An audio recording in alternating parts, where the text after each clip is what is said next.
ప్రభునామానికి మహిమ కలుగును గాక. కూడొచ్చిన మీ అందరికీ, కర్మలాత్మీయ సహవాస సంఘ విశ్వాసులందరికీ మన ప్రభువును ప్రియరక్షకుడునైన యేసుక్రీస్తు వారి శ్రేష్టమైన నామలో శుభములు మరియు అందరికీ వందనాలండి. నిర్గమాకాండం 20వ అధ్యాయాన్ని మనం ధ్యానం చేసుకుంటున్నాం. ధర్మశాస్త్రాన్ని గురించి దేవుడు మోషేకు ఇచ్చిన ధర్మశాస్త్రాన్ని గురించి మనం ప్రారంభించుకున్నాం. ఈ అధ్యాయం ధర్మశాస్త్రానికి అంతటికీ కూడా ఒక పీఠిక లాంటిది అని మనం తెలుసుకుంటున్నాం. అయితే ధర్మశాస్త్రము అంటే దేవుని యొక్క 10 ఆజ్ఞలని, 5 కాండాలు ధర్మశాస్త్రమని, పాత నిబంధన అంతా ధర్మశాస్త్రము అని మనం వాక్యానుసారంగా తెలుసుకుంటూ వచ్చాం. చాలా విషయాలు ఇప్పటివరకు మనం ధ్యానం చేసుకున్నాం. అయితే ధర్మశాస్త్రమును, యేసుక్రీస్తు ద్వారా అనుగ్రహించబడినటువంటి కృపను, ఈ రెండింటిని కలపకూడదు అని మనం ధ్యానం చేసుకుంటూ వస్తున్నాం. ధర్మశాస్త్రమునకు కృపకు ఉన్నటువంటి వ్యత్యాసం ఏంటో మనం ఈరోజు తెలుసుకుందాం. యోహాను సువార్త 1వ అధ్యాయం 17వ వచనం. యోహాను సువార్త 1వ అధ్యాయం 17వ వచనం. ధర్మశాస్త్రము మోషే ద్వారా అనుగ్రహింపబడెను, కృపయు సత్యమును యేసుక్రీస్తు ద్వారా కలిగెను. ధర్మశాస్త్రము మోషే ద్వారా అనుగ్రహించబడింది, కృపా సత్యము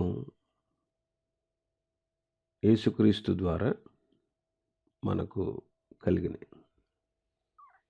కృపకు ధర్మశాస్త్రానికి వ్యత్యాసాలు ఉన్నాయి. వాక్యాలన్నీ చదివించాలంటే చాలా వాక్యాలు ఉంటాయి. కాబట్టి వాక్యాధారాలు ఉన్నాయి. అయితే మీకు రెఫరెన్స్ చెప్తాను, చదవడానికి ఎక్కువ టైం పడుతుంది. కాబట్టి త్వరగా ఈ రెండింటి మధ్య ఉన్న వ్యత్యాసాలు మీకు తెలియపరచాలి. కాబట్టి నేను మీకు మాటల ద్వారా తెలియపరుస్తాను, మధ్యలో రెఫరెన్స్లు ఇస్తాను, రాసుకోండి. తర్వాత దాన్ని మీరు చదివితే మీకు గ్రహింపు కలుగుతుంది.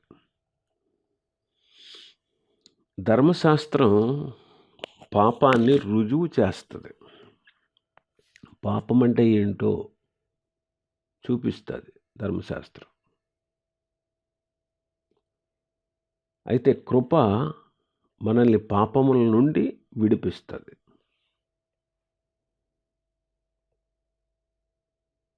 ధర్మశాస్త్రం పాపం అంటే ఏంటో, పాపం అంటే ఎలాంటిదో చూపిస్తుంది అంతే. కానీ కృప, యేసుక్రీస్తు ద్వారా మనకు అనుగ్రహించబడిన కృప మనలను మన పాపముల నుండి విడిపిస్తుంది. రోమపత్రిక 3:20, రోమపత్రిక 7:7, ప్రకటన 1:6 ఆ వచనాలు చదువుకోండి. మరొక విషయం, ధర్మశాస్త్రము మనుష్యులందరినీ కూడా శిక్షకు పాత్రులుగా చేసింది. ధర్మశాస్త్రం మనుషులందరినీ కూడా శిక్షకు పాత్రులుగా చేస్తే, కృప ఆ శిక్ష నుంచి మనల్ని విడిపించింది.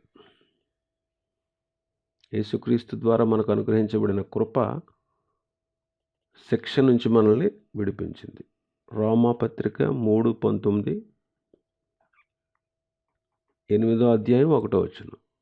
ఆ 2 రెఫరెన్స్లు రాసుకోండి. 3వ విషయం,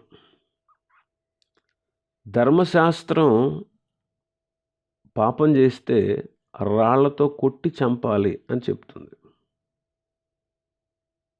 ధర్మశాస్త్రం రాళ్ళు తీసుకుని పాపం చేసిన వాళ్ళు చంపాలి అని చెప్తే, కృప నేను నీకు శిక్ష విధించను అని చెప్తుంది.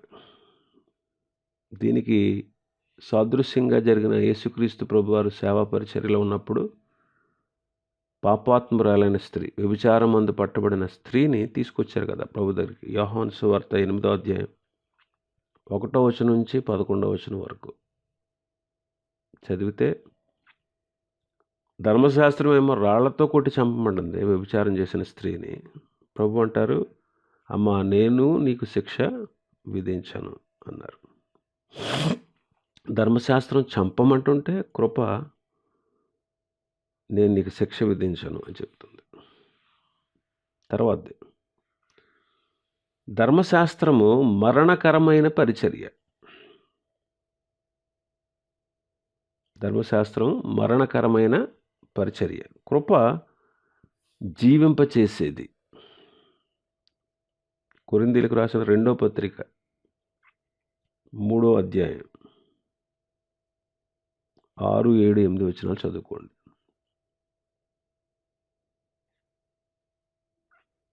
తర్వాత ధర్మశాస్త్రం అక్షరానికి సంబంధించింది, కృప ఆత్మకు సంబంధించింది.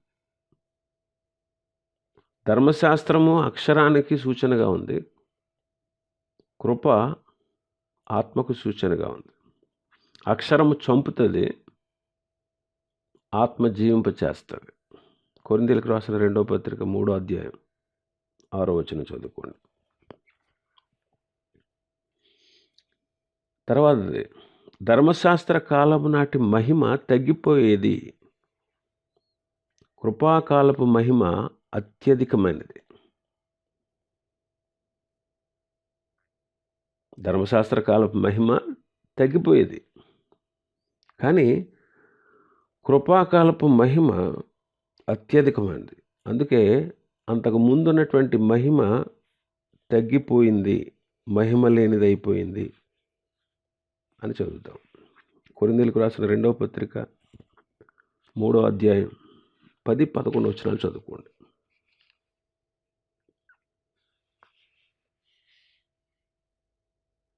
ఇంకా తర్వాతది, ధర్మశాస్త్రము సమస్త మనుష్యుల్ని శాపగ్రస్తులుగా చేసింది, కృప ఆ శాపం నుంచి మనల్ని విడిపించింది. ధర్మశాస్త్రం సమస్త మనుషుల్ని శాపగ్రస్తులుగా చేస్తే, యేసుక్రీస్తు ద్వారా అనుగ్రహించబడిన కృప మనల్ని శాపము నుంచి విడిపించింది. గలతీ పత్రిక 3వ అధ్యాయం 10 నుంచి 14 వరకు చదువుకోండి.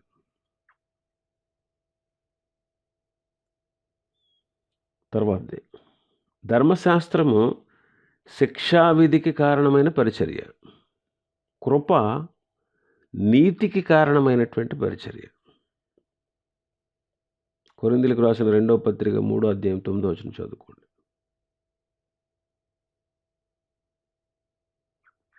తర్వాత ధర్మశాస్త్రం క్రియల మూలమైనదైతే, కృప విశ్వాసం మూలమైనది. ధర్మశాస్త్రం క్రియల మూలమైనది, కృప విశ్వాసం మూలమైనది. రోమాపత్రిక 9వ అధ్యాయంలో ఉంటాయి మాటలు, చదువుకోండి. ఇక తర్వాత చూస్తే,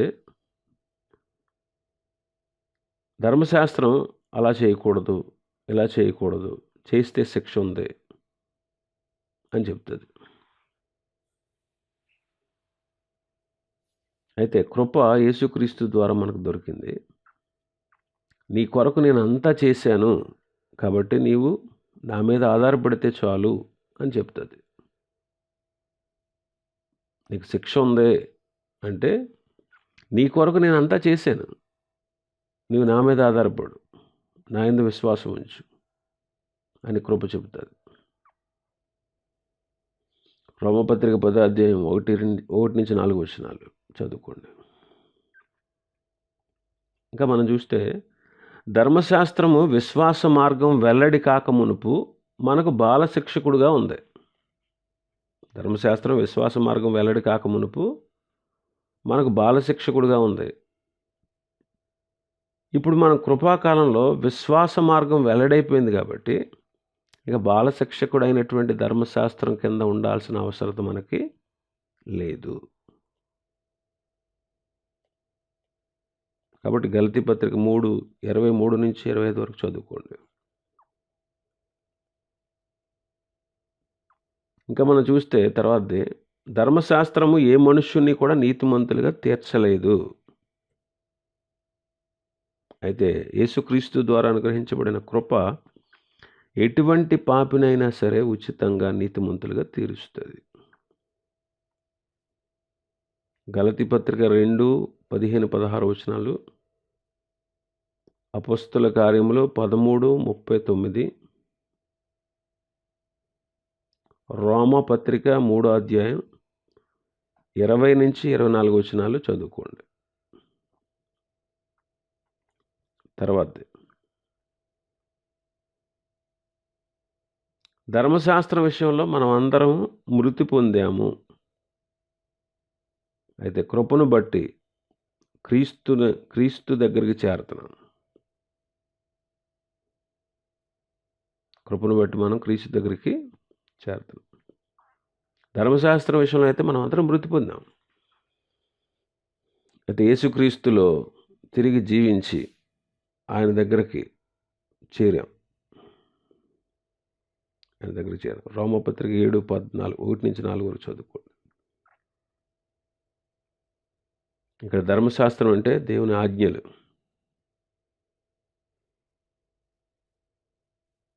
ఇంకా మనం తర్వాత చూస్తే ధర్మశాస్త్రం మనలో పాపేచ్ఛలను పుట్టించేస్తుంది, మనల్ని చంపేస్తుంది. ధర్మశాస్త్రం మనలో పాపేచ్ఛలు పుట్టిస్తుంది, మనల్ని చంపుతుంది. కానీ కృప, యేసుక్రీస్తు ద్వారా మనకు అనుగ్రహించబడిన కృప పాపం యొక్క ఆధీనంలో నుండి, అంటే పాప ప్రభుత్వంలో నుండి మనల్ని విడిపిస్తుంది. రోమపత్రిక 6:14, రోమపత్రిక 7వ అధ్యాయం 8-11 వచనాలు చదువుకోండి.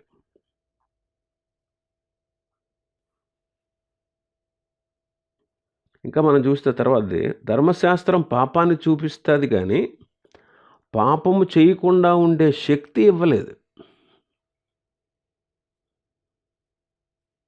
ధర్మశాస్త్రం పాపాన్ని చూపిస్తుంది కానీ దాని నుంచి విడిపించే శక్తి అది ఇవ్వలేదు.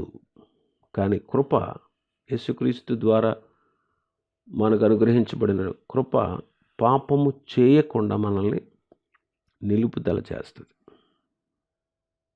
రోమపత్రిక 7:23, 8వ అధ్యాయం 7వ వచనం,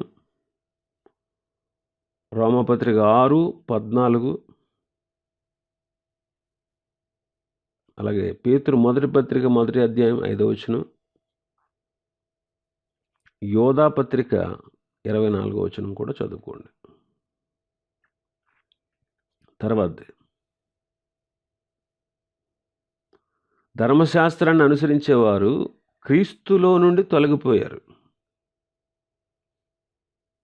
అయితే క్రీస్తు అనుగ్రహించే కృపలో ఉన్నవారు క్రీస్తునందే ఉంటారు. గలతీ పత్రిక 5:4 చదువుకోండి. ఇంకా మనం చూస్తే తర్వాతది, ధర్మశాస్త్రం వచ్చినప్పుడు 3,000 మంది మరణించారు. నిర్గమాకాండం 32:28 చదువుకోండి. నిర్గమాకాండం 32 ఒకసారి చదువుదాం.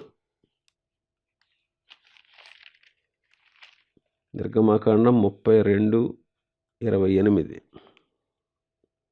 లేవీయులు మోషే మాట చొప్పున చేయగా ఆ దినమున ప్రజలలో ఇంచుమించు 3,000 మంది కూలిరి.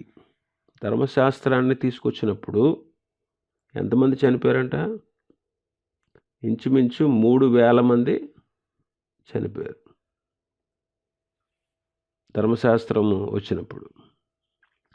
అయితే కృపకు మూలమైనటువంటి ఆత్మ, పరిశుద్ధాత్ముడు వచ్చినప్పుడు 3,000 మంది రక్షణ పొందారు, నిత్య జీవాన్ని పొందారు.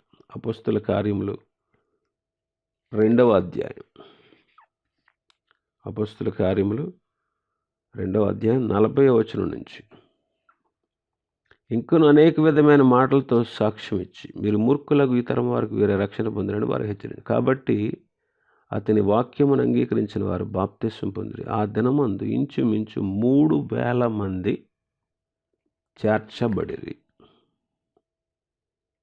3,000 మంది ధర్మశాస్త్రం వచ్చినప్పుడు 3,000 మంది మరణిస్తే, కృపకు మూలమైనటువంటి పరిశుద్ధాత్ముడు వచ్చినప్పుడు 3,000 మంది నిత్య జీవాన్ని పొందారు. ఇంకా తర్వాతది, ధర్మశాస్త్రం యూదుల కొరకు ఇచ్చాడు, యూదుల కొరకు ఇవ్వబడింది. రోమాపత్రిక 8:14, 9:4, యోహాను సువార్త 7:19 చదువుకోండి. అయితే కృప సమస్త మనుష్యులకు ఇవ్వబడింది. యేసుక్రీస్తు ద్వారా అనుగ్రహించబడిన కృప, ధర్మశాస్త్రం యూదులకు ఒక్కళ్ళకే, కానీ కృప సమస్త మనుష్యులకు. కృప సమస్త మనుషులు. తీతు పత్రిక 2వ అధ్యాయం 11వ వచనం చదువుకోండి. ఇంకా తర్వాత చూస్తే, ధర్మశాస్త్రానికి సూచనగా ఉన్నాడు మోషే. ధర్మశాస్త్రానికి సూచనగా ఉన్నాడు మోషే. ఇశ్రాయేలుని విడిచిపెట్టి వెళ్ళిపోయాడు, చనిపోయాడు. అయితే యెహోషువ కృపామయుడైనటువంటి యేసుక్రీస్తుకు సూచనగా ఉన్నాడు. మోషే ధర్మశాస్త్రానికి సూచనగా ఉంటే, యెహోషువ యేసుక్రీస్తుకు సూచనగా ఉన్నాడు. ధర్మశాస్త్రము సూచనగా ఉన్న మోషే ఇశ్రాయేలు మధ్యలోంచి విడిచిపెట్టి వెళ్ళిపోయాడు. యెహోషువ కృపామయుడైనటువంటి యేసుక్రీస్తుకు సూచనగా ఉన్నాడు కాబట్టి వారిని పాలు తేనెలు ప్రవహించే దేశంలోనికి ప్రవేశపెట్టాడు. ఇంకా మనం తర్వాత చూస్తే, ధర్మశాస్త్రం ఏమో శత్రువుల్ని ద్వేషించమంటుంది, కృప శత్రువులను కూడా ప్రేమించమని చెప్తుంది. మత్తయి సువార్త 5:43-44 వచనాలు. మత్తయి సువార్త 5:43-44 వచనాలు. నీ పొరుగువాన్ని ప్రేమించి నీ శత్రువును ద్వేషించమని చెప్పబడిన మాట మీరు విన్నారు కదా. నేను మీతో చెప్పినదేమనగా, మీరు పరలోకమందు మీ తండ్రికి కుమారులై ఉండినట్లు మీ శత్రువులను ప్రేమించుడి, మిమ్మల్ని హింసించే వారి కొరకు ప్రార్థన చేయుడి. ధర్మశాస్త్రం శత్రువుని ద్వేషించమంటుంటే, కృప శత్రువును ప్రేమించమని చెప్తుంది. మత్తయి 5:39లో కంటికి కన్ను పంటికి పళ్ళు అని చెప్పబడిన మాట మీరు విన్నారు కదా. ధర్మశాస్త్రం కంటికి కన్ను పంటికి పళ్ళు అని చెప్తుంది. కృప ఏముంటుంది? నీవు దుష్టుని ఎదిరించకుండా నేను కుడి చెంప మీద కొట్టువానికి ఎడమ చెంప కూడా త్రిప్పు. మత్తయి సువార్త 5:39. తర్వాత, ధర్మశాస్త్రము ఏ మనుష్యుని కూడా దేవుని ఎదుట నోరు తెరవకుండా చేస్తుంది. ధర్మశాస్త్రం ఏ మనుష్యుని కూడా దేవుని ఎదుట నోరు తెరవకుండా చేస్తుంది. అయితే కృప, యేసుక్రీస్తు ద్వారా అనుగ్రహించిన కృప సమస్త మనుష్యులు దేవుని స్తుతించేటట్లు చేస్తూ ఉంది. ఆ తర్వాత మనం చూస్తే, ధర్మశాస్త్రము మనుషులందరినీ కూడా దేవునికి దూరం చేస్తే, కృప మనుషులందరినీ దేవునితో సమాధాన పడేటట్లు చేసింది. ఇక మనం తర్వాత కొలస్సీ పత్రిక చదువుకోండి. ఎఫెసీ పత్రిక 2:13-16, కొలస్సీ పత్రిక 1:13.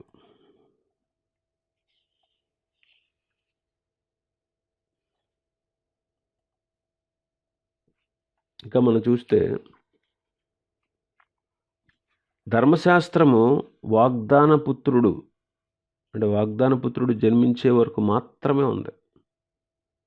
కృప శాశ్వత కాలమైనది.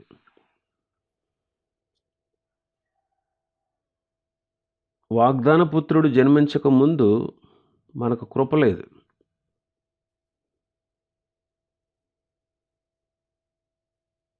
అంటే ధర్మశాస్త్రంలో ఏ విధమైనటువంటి కనికరం లేదు. అయితే వాగ్దాన పుత్రుడు జన్మించిన తర్వాత ధర్మశాస్త్రమునకు ఆయన ఏలికగా ఉన్నాడు.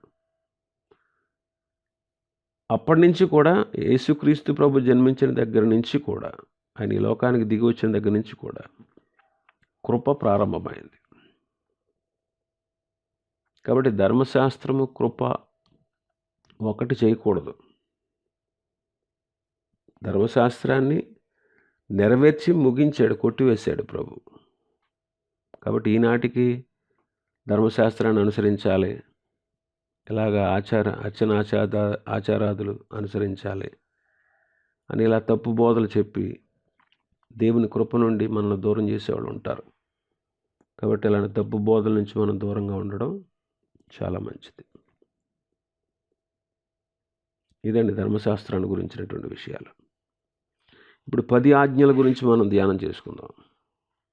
ఆత్మీయ పాఠాలు, 10 ఆజ్ఞల గురించి ఆత్మీయ పాఠాలు మనం ధ్యానం చేసుకుందాం. 1 నుంచి 3 వచనాలు చదువుతాను. 20వ అధ్యాయం నిర్గమాకాండం. దేవుడు ఈ ఆజ్ఞలని వివరించి చెప్పాను. నీ దేవుడైన యెహోవాను నేనే దాసుల గృహమైన ఐగుప్తు దేశంలో నుండి నేను వెలుపలికి రప్పించి తిని, నేను తప్ప వేరొక దేవుడు నీకు ఉండకూడదు. నేనే దాసుల గృహమైన ఐగుప్తు దేశంలో నుండి నిన్ను వెలుపలకు రప్పించి తిని, నేను తప్ప వేరొక దేవుడు నీకు ఉండకూడదు. దేవుడు వారిని ఐగుప్తులోంచి విడిపించాడు కాబట్టి వాళ్ళు ఆ దేవుణ్ణే ఆరాధించాలి. వాళ్ళని బానిసత్వాన్ని నుంచి విడిపించాడు, వెట్టి చాకరీల నుంచి విడిపించారు, మోతగంపలు ఎత్తకుండా వారి భుజాల్ని ఆపు చేశాడు. కాబట్టి వాళ్ళు తప్పనిసరిగా ఆ దేవుణ్ణే ఆరాధించాలి. ఒకప్పుడు మనం కూడా ఈ లోకమునకు, పాపానికి, సాతానుకు బానిసలుగా ఉండేవాళ్ళం. మనం కూడా ఒకప్పుడు ఆనాడు ఇశ్రాయేలు ఐగుప్తులో బానిసత్వంలో ఉన్నట్టు మనం కూడా లోకానికి, పాపానికి, సాతానుకు బానిసలుగా ఉండేవాళ్ళం. యోహాను సువార్త 8:34 చూద్దాం ఒకసారి. యోహాను సువార్త 8:34. అందుకు యేసు, పాపము చేయు ప్రతివాడును పాపమునకు దాసుడని మీతో నిశ్చయముగా చెప్పుచున్నాను.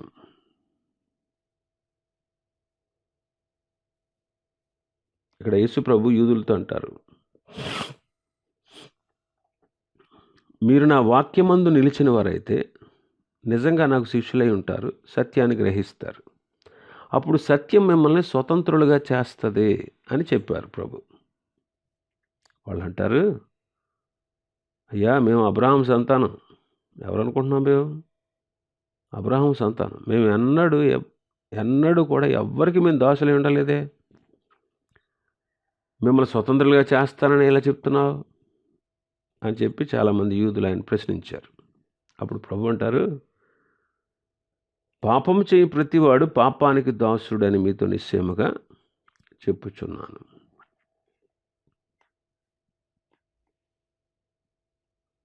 పాపం చేయి ప్రతివాడు పాపానికి. అబ్రహాం పిల్లలం మేము అని అతిశయపడుతున్నారు, కానీ వాళ్ళలో పాపం ఉన్నదనే సంగతి వాళ్ళు గ్రహించుకోవట్లేదు. కాబట్టి ఒకప్పుడు మనం పాపం చేసేవాళ్ళం కాబట్టి పాపానికి దాసులుగా ఉన్నాము. రోమపత్రిక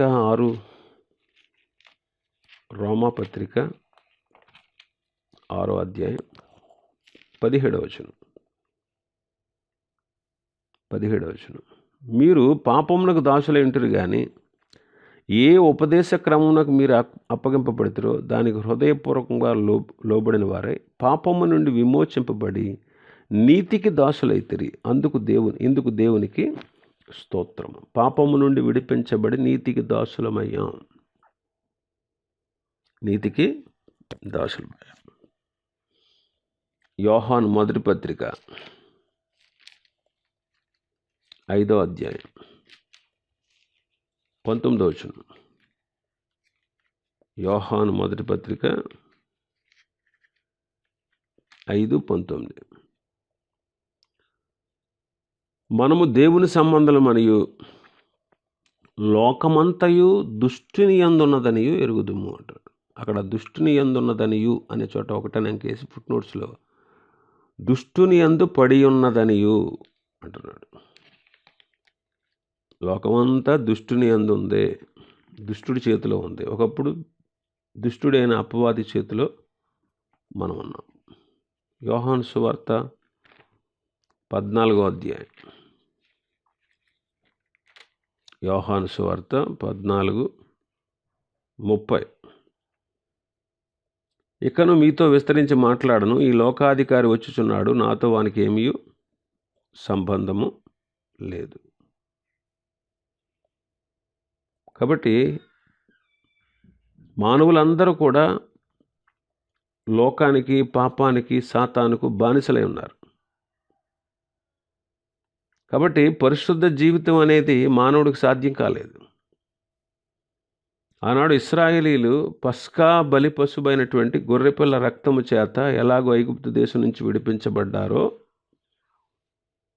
ఈనాడు మనం కూడా మన ప్రియ ప్రభువు కల్వరిలో చిందించిన రక్తము ద్వారా మనం కూడా మరణాన్ని నుండి, పాప బానిసత్వాన్ని నుంచి, సాతాను యొక్క అధికారంలో నుండి మనం విడిపించబడి స్వతంత్రులుగా చేయబడ్డాం. పాప బానిసత్వాన్ని నుంచి, సాతాను యొక్క అధికారంలో నుండి, బానిసత్వం నుంచి మనం విడిపించబడి ఈనాడు మనం స్వతంత్రులుగా చేయబడ్డాం. స్వతంత్రులుగా చేయబడ్డాం. చూడండి, రోమాపత్రిక 6వ అధ్యాయం. రోమాపత్రిక 6వ అధ్యాయం 18వ వచనం చదువుతాను. పాపము నుండి విమోచింపబడి నీతికి దాసులైతిరి, ఇందుకు దేవునికి స్తోత్రము. 21వ వచనం నుంచి. అప్పటి క్రియల వలన మీకేమి ఫలము కలిగను, వాటిని గురించి మీరు ఇప్పుడు సిగ్గుపడుచున్నారు కాదా? వాటి అంతం మరణమే. అయినను ఇప్పుడు పాపము నుండి విమోచింపబడి దేవునికి దాసులైనందున పరిశుద్ధత కలుగుటే మీకు ఫలము, దాని అంతము నిత్య జీవం. పాపము నుంచి విమోచించబడి దేవునికి దాసులమయ్యాం. గలతీ పత్రిక 1వ అధ్యాయం 4వ వచనం. మన తండ్రి అయిన దేవుని చిత్త ప్రకారం క్రీస్తు మనలను ప్రస్తుతపు దుష్టకాలములో నుండి విమోచింపవలనని మన పాపముల నిమిత్తము తన్ను తాను అప్పగించుకున్నాను. దుష్ట యుగము నుండి మనల్ని విమోచించాడు. కొలస్సీ పత్రిక 1వ అధ్యాయం 13-14 వచనం. ఆయన మనలను అంధకార సంబంధమైన అధికారంలో నుండి విడుదల చేసి తాను ప్రేమించిన తన కుమారుని యొక్క రాజ్య నివాసులనుగా చేసాను. మన అంధకార సంబంధమైన అధికారి చేతిలో నుండి మనల్ని విడిపించారు. ఇప్పుడు మనం పాపానికైనా, లోకానికైనా, సాతానికైనా లోబడవలసిన పని లేదు. పాపానికి, లోకానికి, సాతానికి లోబడాల్సిన పని లేదు. ఎందుకంటే ప్రభు మనకు స్వాతంత్ర్యాన్ని ఇచ్చారు. గలతీ పత్రిక 5వ అధ్యాయం 1వ వచనంలో ఈ స్వాతంత్ర్యమును అనుగ్రహించి క్రీస్తు మనలను స్వతంత్రులుగా చేసి ఉన్నారు. యేసుక్రీస్తు ప్రభు మనల్ని స్వతంత్రులుగా చేశారు. ఆనాడు ఇశ్రాయేలీలు ఐగుప్తు బానిసత్వం నుంచి విడిపించబడి దేవుని వారు ఎలాగ ఆరాధన చేశారో, దేవుని వారు ఎలా స్తుతించారో, అలాగే ఈనాడు మనం కూడా పాప బానిసత్వం నుంచి, సాతాను హస్తాల నుంచి మనం విడిపించబడ్డాం. కాబట్టి మనం కూడా మన ప్రభువును స్తుతించి, పూజించి, గణపరిచి ఆయన ఆరాధించాలి. అందుకే కొరింథీయులకు రాసిన మొదటి పత్రిక 11వ అధ్యాయంలో, కొరింథీయులకు రాసిన మొదటి పత్రిక 11:23 నుంచి, నేను మీకు అప్పగించిన దానిని ప్రభు వలన పొందితిని. ప్రభువుని యేసు తాను అప్పగింపబడిన రాత్రి ఒక రొట్టెను ఎత్తుకొని కృతజ్ఞతాస్తుతులు చెల్లించి దాన్ని విరిచి, ఇది మీ కొరకైన నా శరీరము, నాడు జ్ఞాపకం చేసుకుంటూ దీన్ని చేయడం చెప్పిన. ఆ ప్రకారమే భోజనమైన పిమ్మట ఆయన పాత్రను ఎత్తుకొని ఈ పాత్ర నా రక్తం వలన క్రొత్త నిబంధన. మీరు దీనిలోని త్రాగినప్పుడల్లా నన్ను జ్ఞాపకం చేసుకున్నట్టుగా దీన్ని చేయడని చెప్పాను. ఈ రొట్టె తిని ఈ పాత్రలోని త్రాగినప్పుడల్లా ప్రభువు వచ్చే వరకు ఆయన మరణమును ప్రచురించుదురు. కాబట్టి ప్రభుని స్తుతించి పూజించి గనపరచాలి. ఇది మొదటి ఆజ్ఞ. రెండవ ఆజ్ఞ 4వ వచనం. పైన ఆకాశం అందే కానీ క్రింద భూమి అందే కానీ భూమి క్రింద నీళ్ళ అందే కానీ ఉండు దేని రూపంనైనను విగ్రహంనైనను నువ్వు చేసుకొనకూడదు, వాటికి సాగిలపడకూడదు, వాటిని పూజించకూడదు. ఎలయనగా నీ దేవుడని యెహోవానగు నేను రోషము గల దేవుడును. నన్ను ద్వేషించి వారి విషయంలో 3-4 తరముల వరకు తండ్రుల దోషము కుమారుల మీదకి రప్పించుచు నన్ను ప్రేమించిన ఆజ్ఞలు గైకొని వారిని 1000 తరముల వరకు కరుణించు వాడనై ఉన్నాను. ఇక్కడ విగ్రహారాధన చేయకూడదు. విగ్రహారాధన చేయకూడదు. విశ్వాసుల మధ్యలో చెక్కిన విగ్రహాలు ఉండవు, కానీ వాళ్ళ హృదయాల్లో వాళ్ళ మనస్సుల్లో ఉంటుంది. యెహెజ్కేలు గ్రంథం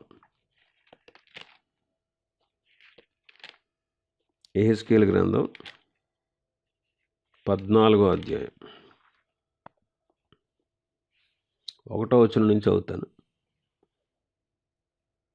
అంతటా ఇశ్రాయేలీయుల పెద్దలలో కొందరు నా యొద్దకు వచ్చి నా ఎదుట కూర్చుండి ఉండగా యెహోవా వాక్కు నాకు ప్రత్యక్షమే ఇలాగ సెలవిచ్చాను. నరపుత్రుడా, ఈ మనుషులు తమ హృదయములలో విగ్రహములనే నిలుపుకొని దోషము పుట్టించు అభ్యంతరమును తమ ఎదుటనే పెట్టుకొని ఉన్నారు. వీరు నా యొద్ద ఏమైనా విచారణ చేయదగునా? కావున నీవు వారికి సంగతి తెలియజేసి ఇలాగ చెప్పు. ప్రభువైన యెహోవా సెలవిచ్చినదేమనగా, తమ విస్తారమైన విగ్రహములను బట్టి తమ మనస్సున విగ్రహములను నిలుపుకొని తమకు దోషము కలుగజేసుకొని తమ ఎదుట అభ్యంతరములను పెట్టుకొని ప్రవక్త వద్దకు వచ్చే ఇశ్రాయేలందరూ తమ విగ్రహముల మూలముగా నాకు అన్యులైరు గనుక నేను వారి హృదయములు లోపరుచునట్లు యెహోవానగు నేనే వారికి ప్రత్యుత్తరం ఇచ్చుచున్నాను. కాబట్టి ఇశ్రాయేలులకు నీవు ఈ మాట చెప్పుము. ప్రభువైన యెహోవా సెలవిచ్చినది ఏమనగా, మీ విగ్రహములను విడిచిపెట్టి మీరు చేయు హేయకృత్యములన్నిటినీ మాని మనసు త్రిప్పుకొనుడి. ఇశ్రాయేలీయుల్లోనూ వారి దేశంలో నివసించు పరదేశుల్లోనూ ఎవరైనాను నన్ను అనుసరించక నాకు అన్యులై తన మనస్సున విగ్రహములు నిలుపుకొని తమకు దోషము కలుగజేసుకుని అభ్యంతరమును తమ ఎదుట పెట్టుకొని తమ నిమిత్తమై నా యొద్ద విచారణ చేయవలని ప్రవక్త యొద్దకు వచ్చిన ఎడల యెహోవానగు నేనే స్వయముగా వారికి ప్రత్యుత్తరం ఇచ్చేదను. ఆ మనుషులకు నేను విరోధినై నేను యెహోవానని వారు తెలుసుకున్నట్లు వారిని సూచనగాను సామెతగాను చేసి నా జనులలో నుండి నేను వారిని నిర్మూలన చేసేదను. మరియు ప్రవక్త ఒకడు మోసపోయి ఒక మాట చెప్పిన ఎడల యెహోవానగు నేనే ఆ ప్రవక్తను మోసపుచ్చిన వాడనై నేనే వానికి విరోధినై నా జనులైన ఇశ్రాయేలు నుండి వారిని నిర్మూలన చేసేదను. ఇశ్రాయేలీయులు ఇకను నన్ను విసర్జించి తొలగిపోవకయు తాము చేయు అతిక్రమములన్నిటి చేత తమను అపవిత్రపరుచుకొనకయు ఉండి నా జనులగునట్లు నేను వారికి దేవుడినై ఉండునట్లును వారు అలాగున తాము కలుగజేసుకున్న దోషమునకు శిక్ష నొందుదురు. ప్రవక్త యొద్ద విచారించు అని దోషం ఎంతో ప్రవక్త దోషమును అంతే అగును. ఇదే యెహోవా వాక్కు. చూడండి, ఇక్కడ ఈ వచనాలన్నిటిలో తమ హృదయములలో విగ్రహాలను నిలుపుకున్నారు. దోషము పుట్టించే అభ్యంతరములను తమ ఎదుటే పెట్టుకున్నారు. హృదయాల్లో ఏం నింపుకున్నారంట? విగ్రహాలని నిలుపుకున్నారు. ఈనాడు మనం కూడా మన ఆంతర్యాల్లో మన హృదయాల్లో దేవుని కంటే దేనికైతే ఎక్కువ ప్రాధాన్యత ఇస్తామో, లేకపోతే దేవుని కంటే మనం దేన్ని ఎక్కువగా ప్రేమిస్తామో అదే మనకి విగ్రహం. అది మనిషే కావచ్చు, డబ్బు కావచ్చు, పదవి కావచ్చు, అందం కావచ్చు, ఏదైనా కావచ్చు. మన హృదయంలో మన జీవితంలో దేవుని కంటే కూడా ఎక్కువ ప్రాధాన్యత దేనికి ఇస్తామో అదే మనకు విగ్రహం. అదే మనకి విగ్రహం. అందుకే పైన ఆకాశం అందే కానీ, క్రింద భూమి అందే కానీ, భూమి క్రింద నీళ్ళ అంతే కానీ ఉండు దేని రూపాన్నైనా విగ్రహంగా నువ్వు చేసుకోకూడదు.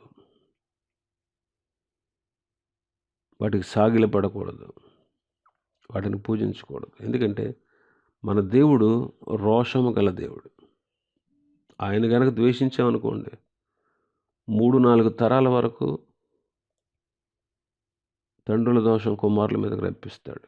అయితే ఆయన ప్రేమించి ఆయన ఆజ్ఞలు గైకుంటే మాత్రం 1000 తరాల వరకు ఆయన కరుణిస్తారట. కాబట్టి విగ్రహారాధన చేయకూడదు. అందుకే యోహాను మొదటి పత్రిక 5వ అధ్యాయం 21వ వచనంలో అంటారు యోహాను గారు, చిన్నపిల్లలారా విగ్రహముల జోలికి పోకుండా జాగ్రత్తగా ఉండండి అంటే దేవుని పిల్లలు విగ్రహముల జోలికి పోకుండా జాగ్రత్తగా ఉండాలి. అంటే అర్థం ఏంటి? చెక్కిన విగ్రహాలు, చెక్కిన ప్రతిమల దగ్గరికి వెళ్ళి మనం పూజించాం, మనం వాటికి నమస్కరించాం. కానీ మన హృదయాల్లో దేవుని కంటే ఎక్కువగా ప్రేమించే విగ్రహాలు ఉంటాయి. వాటిని నిలుపుకొని వాటికి ఎక్కువ ప్రాధాన్యత ఇస్తూ దేవుడి కంటే అవే ముఖ్యం అనుకుంటే అదే విగ్రహారాధన. కాబట్టి అలాంటి విగ్రహారాధన మనలో ఉందేమో. ఒకవేళ అది మనిషి రూపంలో ఉండొచ్చు, ధనం రూపంలో ఉండొచ్చు, అందం రూపంలో ఉండొచ్చు, పదవి రూపంలో ఉండొచ్చు, లోక సంబంధమైన వాటి రూపంలో ఉండొచ్చు. అదే విగ్రహారాధన. దేవుని కంటే ఎక్కువ దేనికి మనం ప్రాధాన్యత ఇవ్వకూడదు. ఎందుకంటే ఆయన రోషము గల దేవుడు. కాబట్టి విగ్రహారాధన చేయకూడదు. మిగిలిన ఆజ్ఞల గురించి ప్రభు చిత్తమైతే రేపు తెలుసుకుందాం. దేవుడి వాక్యాన్ని మన వెనుకడిలో ఆశీర్వదించునుగాక. ఆమేన్.